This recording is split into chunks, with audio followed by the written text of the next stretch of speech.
Rater mes homélies, deuxième partie. Continuons avec les bonnes recettes de clocheton. Dans une première partie, lorsque nous avons ri des homélies ou exposés inaudibles ou incompréhensibles, ce n'était ni pour critiquer ni pour nous déprimer, mais pour vous aider à vous améliorer en travaillant votre élocution afin que chacun entende et comprenne le mieux possible. Rappelons que ce tuto est destiné en premier aux prédicateurs, mais aussi aux laïcs faisant des exposés de foi. Si vous n'avez pas maîtrisé cette étape, inutile d'attaquer cette deuxième partie, car si vous êtes peu compréhensible, ce qui suit ne servira à rien. Vous resterez inaudible et Jésus aussi. Cette difficulté résolue, reste à faire que vos homélies soient attractives pour donner envie de venir les écouter. N'espérez pas ce résultat lorsque votre manière de communiquer est ressentie comme soporifique, quel que soit leur intérêt. Notre objectif n'est pas que chacun applique une méthode standard, mais apprenne à se situer parmi les défauts fréquents pour ensuite perfectionner sa manière de dire en partant de ses propres charismes et défauts. Dans cette deuxième partie, abordons 3 nouvelles étapes, là encore, en partant des réactions négatives de certains auditeurs. Cette femme a décroché. Pourquoi? Aurait-elle décroché si vous l'aviez intéressée? François a écrit son admiration, je le cite, devant les moyens qu'emploie le Seigneur pour dialoguer avec son peuple, pour révéler son mystère à tous, pour captiver les gens simples avec des enseignements si élevés et si exigeants. Pesons chaque mot. Dialoguer, révéler, captiver. Cette femme aurait-elle décroché si vous aviez réellement dialogué, révélé, captivé?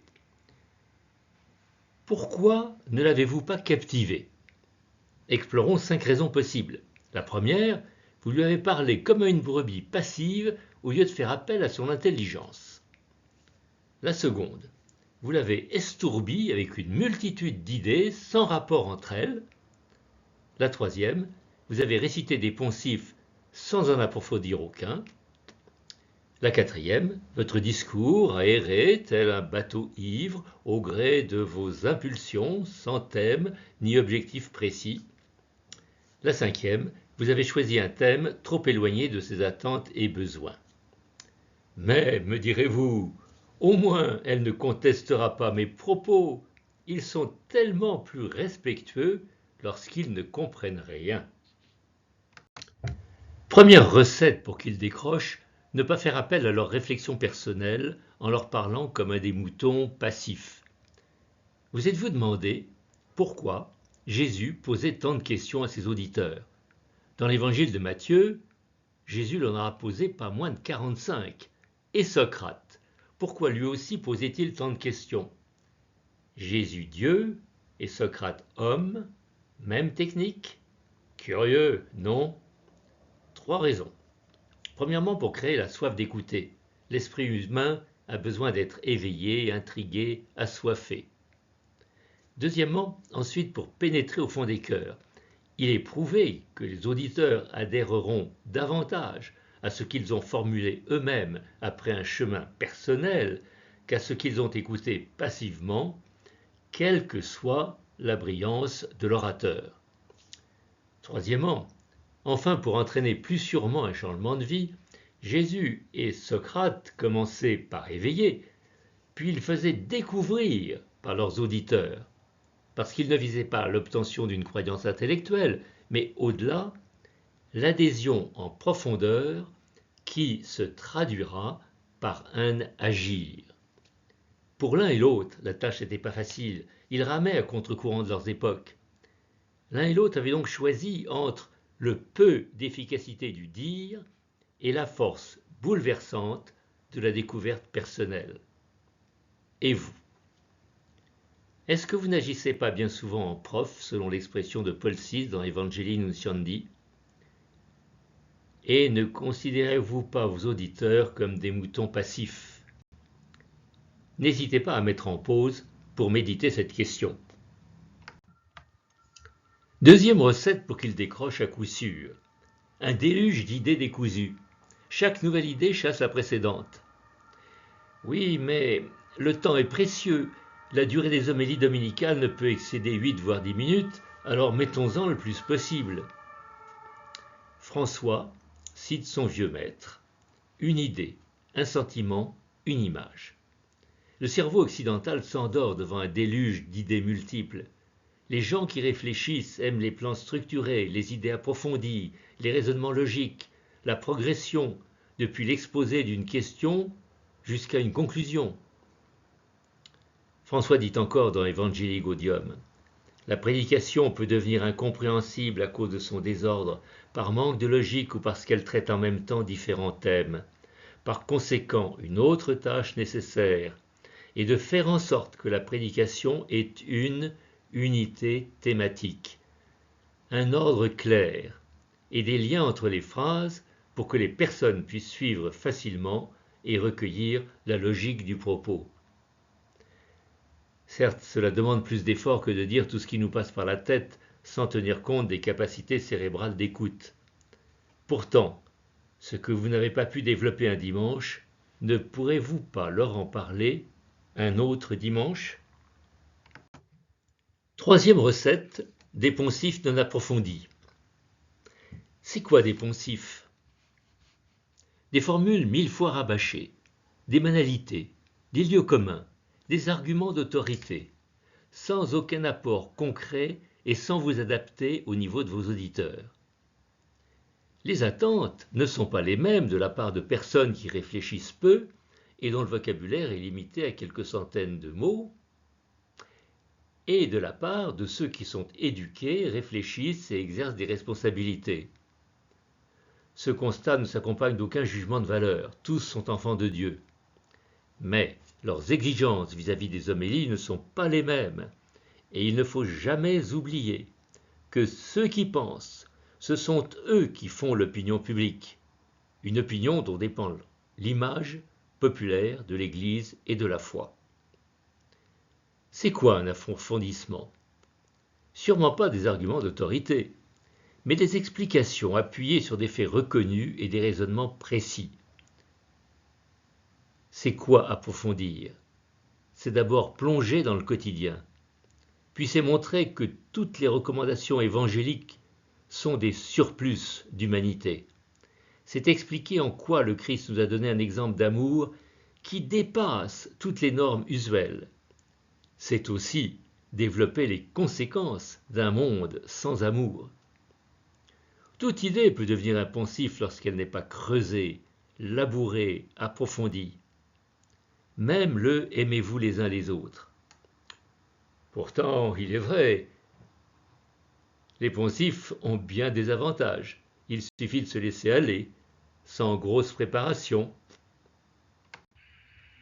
Quatrième recette, l'absence de thème et d'objectif précis. C'est quoi un thème?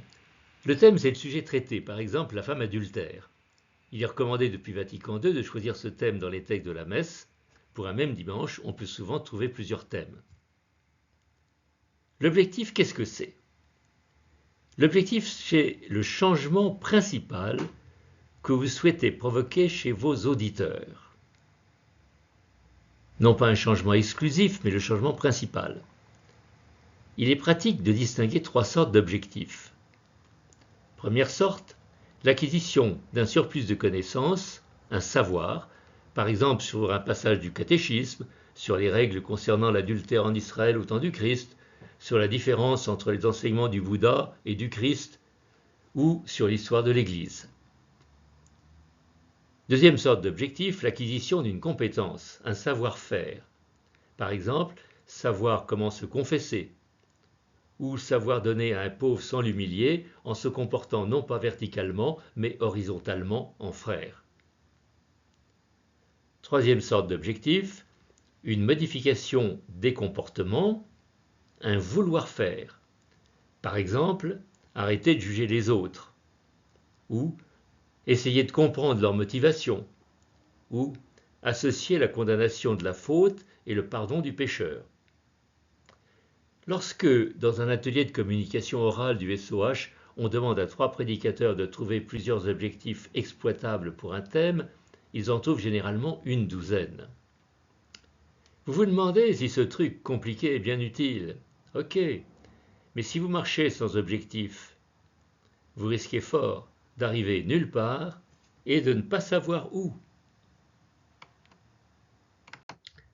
5e recette qui à tout coup entraîne le décrochage, choisir un thème et un objectif trop éloignés des attentes et des besoins. Les attentes, ce sont celles que ressentent les fidèles. Pour les connaître, le pasteur doit faire preuve, comme le dit François, d'une grande proximité. Au-delà des attentes, il peut y avoir des besoins non ressentis. Par exemple, une paroisse peut vivre à côté d'adeptes d'une autre religion sans ressentir le besoin de rencontre, d'expression de notre empathie, d'écoute réciproque et de témoignages respectueux. François nous dit, on n'a jamais besoin de répondre à des questions que personne ne se pose. Les objectifs de transmettre et faire aimer Dieu et les hommes doivent s'insérer dans la vie terrestre et ses difficultés quotidiennes, la planète et ses fragilités, l'évolution des sociétés et ses multiples incertitudes. C'est pourquoi François ajoute, la préparation de la prédication se transforme en un exercice de discernement évangélique. Un prédicateur, rappelons-le, est un contemplatif de la parole et aussi un contemplatif du peuple. Pour passer de la théorie à la pratique, exercez-vous en revenant sur votre homélie précédente. Quel était votre objectif? N'en avez-vous eu qu'un seul? Était-il différent de ceux des dimanches précédents? En travaillant les textes, combien auriez-vous pu en trouver? Si c'était à refaire, lequel choisiriez-vous aujourd'hui? La chance d'avoir des dimanches successifs, c'est de pouvoir varier les objectifs de foi en foi et d'offrir ainsi aux auditeurs un bon éventail des différentes sortes d'objectifs savoir, savoir-faire et vouloir faire, appliqués aux réalités quotidiennes. Le temps est venu de faire un deuxième point. Il y a 5 bonnes manières de réduire le risque que vos auditeurs ne décrochent. Le premier consiste à faire appel à leur réflexion, en leur posant des questions suivies de silence pour les amener à réfléchir. Inutile de questionner spécifiquement l'un ou l'autre. Important par contre, le silence après chaque question, pour qu'ils aient le temps de s'interroger et de tenter une réponse. Dans tous les cas, vous entraînerez la soif d'écouter la solution. Le second moyen est de se centrer sur un seul thème, comme le conseille François. Le troisième est de vous concentrer sur une idée principale et de la développer en profondeur avec des exemples et l'analyse des conséquences, mais aussi en rappelant les effets désastreux d'une option contraire. Le quatrième est de choisir un thème précis dont on ne sortira pas, avec un objectif non moins précis qui sera le tapis rouge de votre homélie ou exposé, en privilégiant l'acquisition soit d'un surplus de savoir, de savoir-faire ou de savoir-être. La cinquième est de veiller que thème et objectif répondent à des problématiques réelles du quotidien. Cela ne s'improvise pas. Après avoir prié et médité les textes du dimanche, il vous faut donc construire le contenu de votre homélie. Arrêtons-nous maintenant sur le visage de cet homme qui exprime qu'il ne comprend pas. Que ne comprend-il pas? Le sens de certains mots, ça peut arriver. Celui des idées exprimées, ça peut aussi arriver.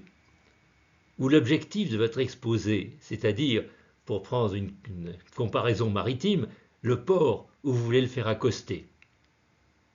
Analysons chaque question, mais auparavant, répétons que si le prédicateur ne regarde pas son auditoire, il ne verra pas que cet homme ne comprend pas, et il ne pourra donc pas adapter son propos. Évidemment, on peut se demander si ce qui relève de la foi a vraiment besoin d'être compris. Ne vous étonnez pas si à la sortie les fidèles se demandent « C'était beau, mais en pratique, qu'est-ce qu'on fait ?» Certains ne comprennent pas les mots, ont-ils été bien choisis et sinon expliqués? Quelques-uns n'ont plus la signification originale. La charité est devenue une aumône condescendante. Le mystère n'est plus cette part de révélation acceptée dans la foi et à approfondir avec la raison. Le ciel est devenu le monde des astronautes. Ces mots, pour être compris, nécessitent d'être actualisés. Certains mots sont polysémiques, l'enfer et les enfers portent à confusion. Il en est de même pour la connaissance qui chez Paul désigne tantôt l'exploration philosophique, tantôt la vision mystique de Dieu. Le monde chez Jean peut signifier nos sociétés ou bien leur dépravation. La chair dans le credo ne signifie pas la substance mais la totalité d'une personne. Pour beaucoup, sans explication, la confusion est inévitable. D'autres mots ont un sens symbolique qui mérite précision. Adam et Ève, de par leur étymologie, ont été pour l'auteur de la Genèse les symboles d'une humanité sexuée. Avec le temps, ils se sont transformés en personnages historiques auxquels certains croient encore, jusqu'à ce que les avancées de la science conduisent à leur redonner leur signification symbolique. Enfin, les mots spécialisés sont incompréhensibles pour les foules. François demande que, pour ne pas parler dans le vide, le langage soit celui que comprennent les destinataires. D'autres ne comprennent pas les idées exprimées. Pourquoi? Avant la généralisation de l'éducation, les arguments d'autorité se passaient d'explications. Actuellement, ceux qui réfléchissent les rejettent. Il faut donc tout expliquer et argumenter en tenant compte des connaissances actuelles. Je crois ce que je comprends et je comprends ce que je crois, disait saint Augustin. Il faut aussi que ces idées ne soient pas livrées dans le désordre, mais bien rangées dans un plan logique, comme le dit François. Mais attention, les connaissances de l'humanité évoluent. Pour l'Ancien Testament, les découvertes archéologiques, linguistiques, historiques, etc. font qu'il n'est plus possible de présenter la Genèse comme un livre historique au sens actuel, comme on le croyait au temps de Jésus. Il le reste, par contre, au sens des Hébreux. Il donne sens à des faits, les uns inventés et les autres épopéisés durant les nombreux siècles de transmission orale. A l'inverse, au début du siècle dernier, les connaissances scientifiques semblaient démontrer l'impossibilité de Dieu, et pour beaucoup cela dressait un mur infranchissable. Actuellement, la science en démontre plutôt la possibilité. Pour que votre homélie soit comprise, il vous faut construire un plan structuré avec une introduction qui définit le thème et l'objectif précis, 2 ou 3 parties bien annoncées et séparées par des silences, une conclusion qui résume le chemin parcouru et ouvre à un agir. D'autres ne comprennent pas votre objectif. Où voulez-vous les emmener? Avez-vous choisi une priorité non exclusive, mais prédominante? Et comment choisir cet objectif entre connaissance, compétence et comportement? Pourquoi ces 3 catégories? Quelques exemples pour en comprendre l'intérêt. Apporter un savoir. Ça peut porter sur la vie du Christ, l'histoire de l'Église, sa doctrine sociale, les sacrements, mais aussi les autres doctrines religieuses avec les points communs et les différences, pour mieux assurer leur foi. Apporter un savoir-faire peut concerner savoir se confesser ou donner sans humilier, ou concilier l'éducation d'un enfant et le développement de son autonomie, la manière de témoigner en commençant par l'écoute et le respect, puis en s'ajustant aux réactions de l'interlocuteur. Quant au vouloir faire, il peut se focaliser sur la prière, la formation, l'engagement, l'adoption d'une attitude positive vis-à-vis des événements ainsi que vis-à-vis des autres, etc. Il est donc bon de varier et les thèmes et les objectifs. Quand le choisir, cet objectif? Après la prière et la méditation, et avant la construction du plan, en répondant à plusieurs questions. Que me dit ce texte? Qu'est-ce qui me choque? Quel est le plus important pour eux? Est-ce à leur portée? Le choix de l'objectif a un double avantage. Pour vous, pour les auditeurs. Pour vous, il sera le tapis rouge que vous suivrez. Il facilitera votre travail, vous évitant les digressions inutiles. Pour les auditeurs, son unicité facilitera leur compréhension. Car chaque fois, vous trouverez aisément une mine de développement et ainsi vous éviterez la sensation de poncif. Penchons-nous maintenant sur cette femme qui roupille gentiment. Pourquoi? Auriez-vous dépassé la durée d'écoute physiologique? Ou privilégié le dire plutôt que travailler à susciter sa découverte personnelle? Avez-vous omis de débuter par une accroche qui aurait stimulé son intérêt dès le premier instant? Ou n'avez-vous pas travaillé à lui faire percevoir votre propre conviction afin d'entraîner la sienne? Examinons chacune de ces hypothèses et leurs conséquences. Ah, le plaisir de voir les têtes dodelinées, les regards focalisés sur les montres et d'entendre l'hymne des ronflements. Pas plus de 8 minutes. Mais j'ai tellement de choses à dire. Seulement plus vous en direz, moins il en restera. Provoquez leur réflexion. Cela ne peut que provoquer du gnosticisme ou d'autres hérésies. On rencontre Dieu par le cœur et non par l'intelligence. Les accrocher dès le premier instant. La parole de Dieu nécessite-t-elle une accroche? On n'est pas au théâtre. Faire percevoir ma conviction. Mais qui pourrait douter qu'un prêtre se soit engagé dans une telle voie sans être intimement convaincu? La bonne recette de clocheton. Refuser de tenir compte des réactions humaines. Mais, en restant là, quelle chance avez-vous qu'il fasse l'effort de vous écouter? Ne risquez-vous pas plutôt que les uns soient furieux et que certains s'en aillent?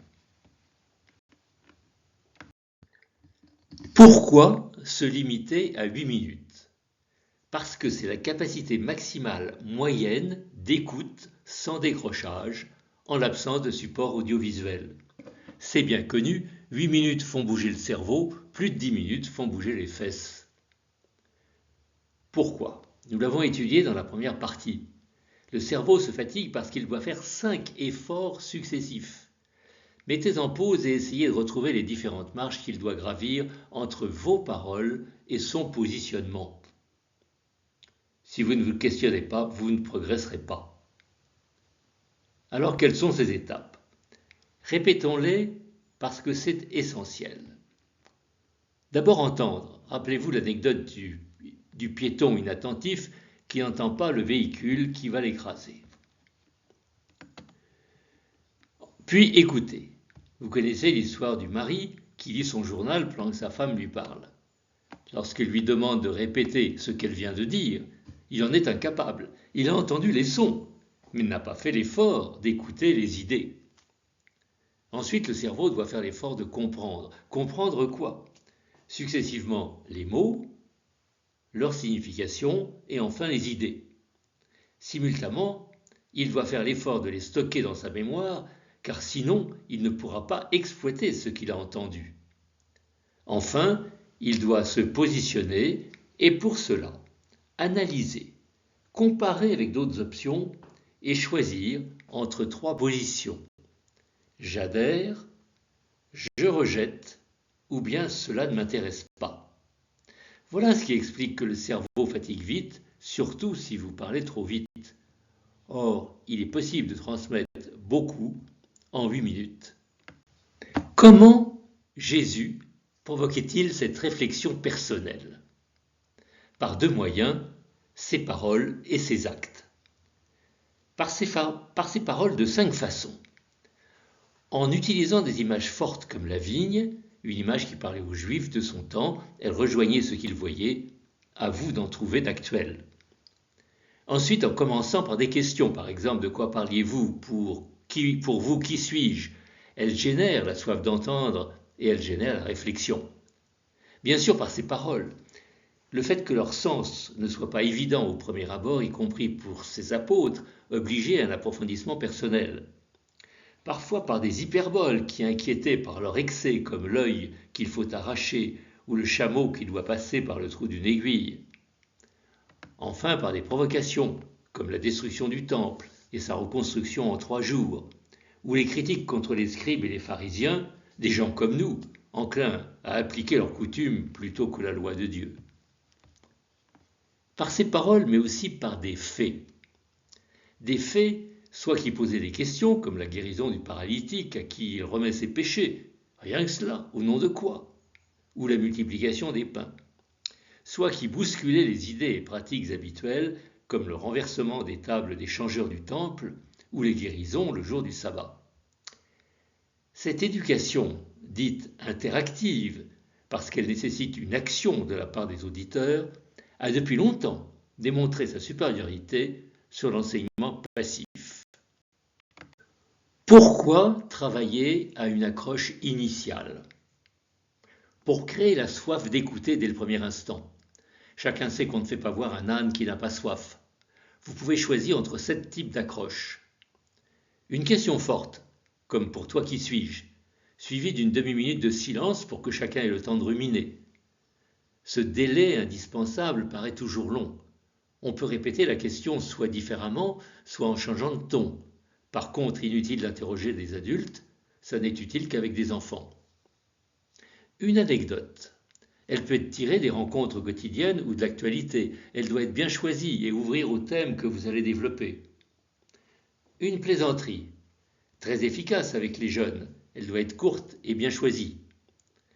Le scandale apparent d'un texte. Je ne suis pas venu apporter la paix mais le glaive.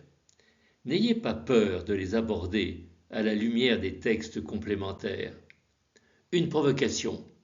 Malheur aux riches. Les causes de rejet de l'Église. On les trouve dans plusieurs enquêtes.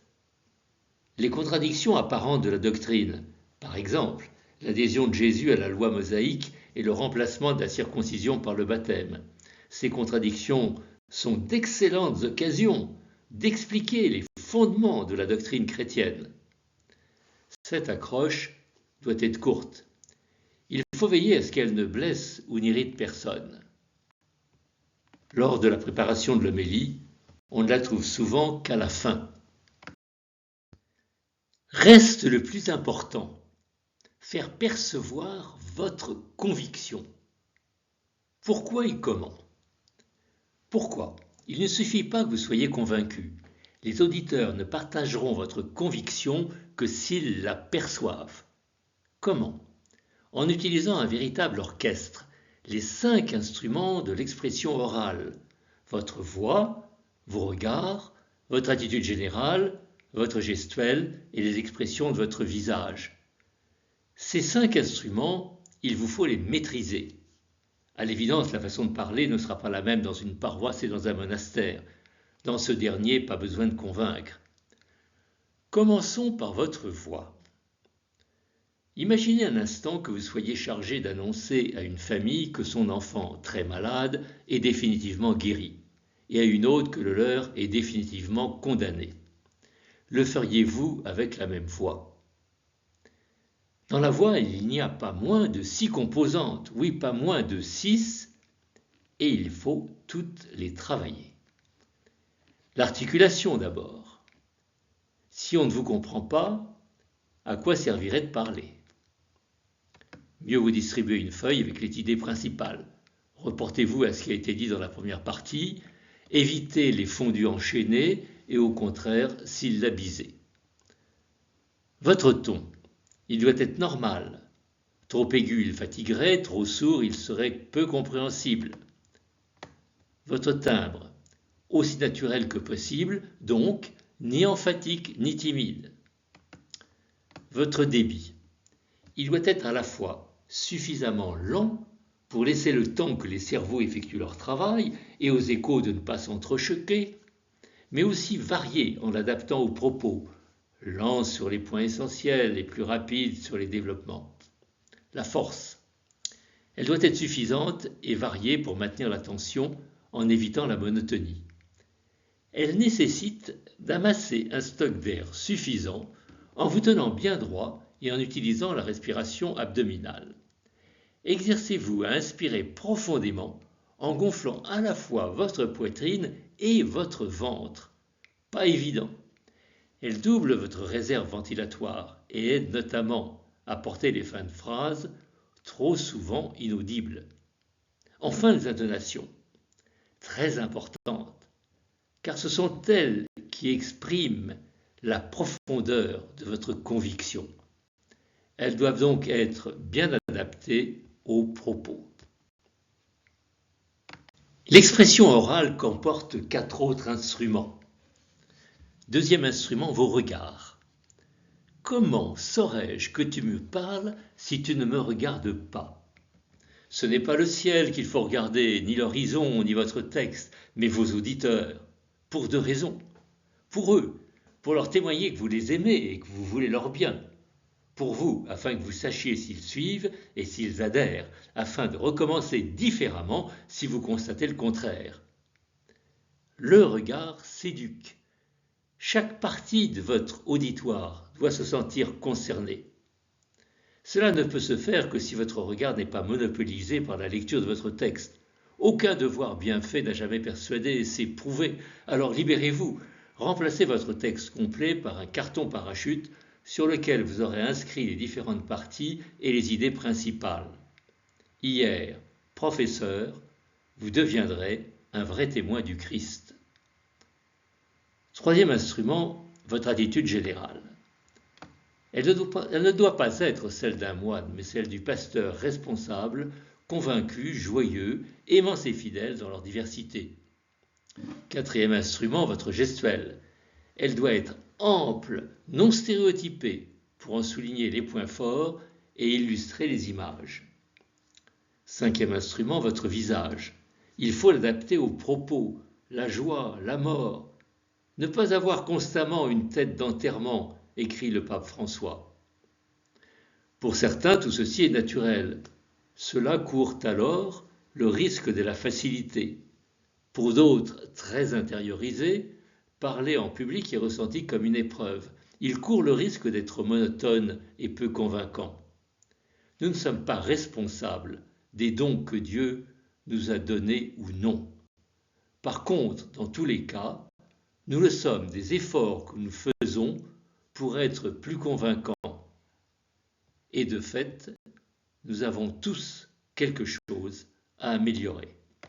Nous sommes à la fin de cette deuxième partie. Dans la première, nous avions travaillé la diction, car une homélie peut-elle être fructueuse s'ils n'entendent pas. Dans cette seconde partie, nous avons étudié que faire pour qu'ils soient intéressés, pour qu'ils comprennent vos idées et l'objectif choisi, pour qu'ils réfléchissent et soient entraînés par votre conviction. Comment y arriver ? L'apprentissage, répétons-le, peut se faire au mieux dans des ateliers dédiés, type le SOH, le service d'optimisation des homélies, et sinon seul devant un miroir ou la vidéo, si possible avec l'aide d'un complice, prêtre ou ami laïque, mais dans tous les cas, guidé par une méthode éprouvée, comme les exercices du livre, homélie et prise de parole publique. Reste à étudier dans une dernière partie que faire pour que vos paroles restent gravées. Que faire pour qu'ils aient envie de changer leur vie. À bientôt.